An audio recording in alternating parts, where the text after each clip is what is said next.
ఈరోజు నేను బీట్రూట్ కూర టేస్టీగా ఎలా చేసుకోవాలో చూపిస్తాను. బీట్రూట్ హెల్త్కి చాలా మంచిది, కానీ కొంచెం ఎగటు వాసనలాగా వస్తుంది కాబట్టి అందరూ తినడానికి ఇష్టపడరు. అందరికీ నమస్కారం. నేను మీ అన్నపూర్ణ.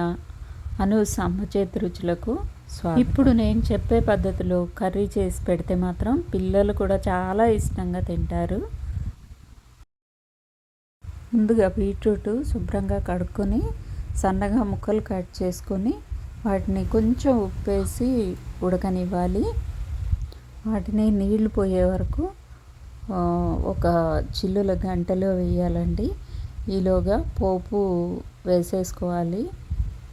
ఆవాలు, జీలకర్ర, శనగపప్పు, ఎండుమిర్చి.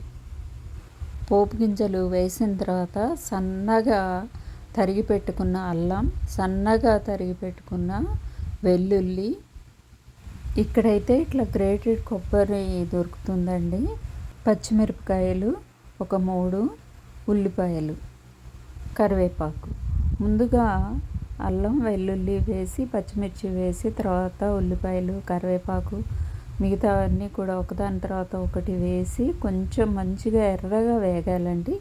వేగిన తర్వాత చివరిగా కొబ్బరి యాడ్ చేసుకోవాలి. కొబ్బరి కూడా మంచిగా వేగిన తర్వాత కొంచెం ఉప్పు, కారం, తర్వాత పసుపు కూడా మనం యాడ్ చేసుకోవాలి. ఇవన్నీ కూడా చక్కగా వేగిన తర్వాత మనం ఇప్పుడు ఉడకబెట్టి పెట్టుకున్న బీట్రూట్ మనం దీనికి యాడ్ చేసుకొని ఒక్కసారి మూత పెట్టి కొంచెం సేపు ఉంచేసి తీసేస్తే చాలా టేస్టీగా ఉంటుందండి. మీరైతే ఒకసారి ఖచ్చితంగా ఇలా ట్రై చేయండి.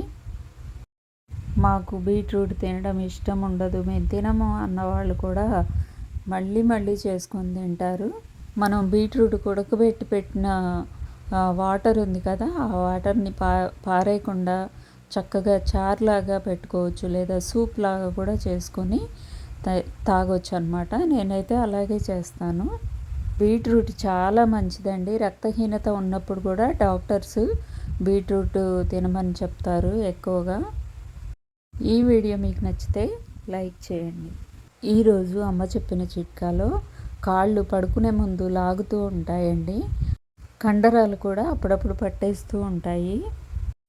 దీనికి తక్షణ ఉపశమనం కోసం నువ్వుల నూనెను గోరువెచ్చగా చేసి కాళ్ళకి, పాదాలకి మర్దన చేసి పడుకోవాలి. తర్వాత గోరువెచ్చని నీళ్ళల్లో కాళ్ళైనా పెట్టవచ్చు, లేదా కాపడం అయినా పెట్టుకోవాలి.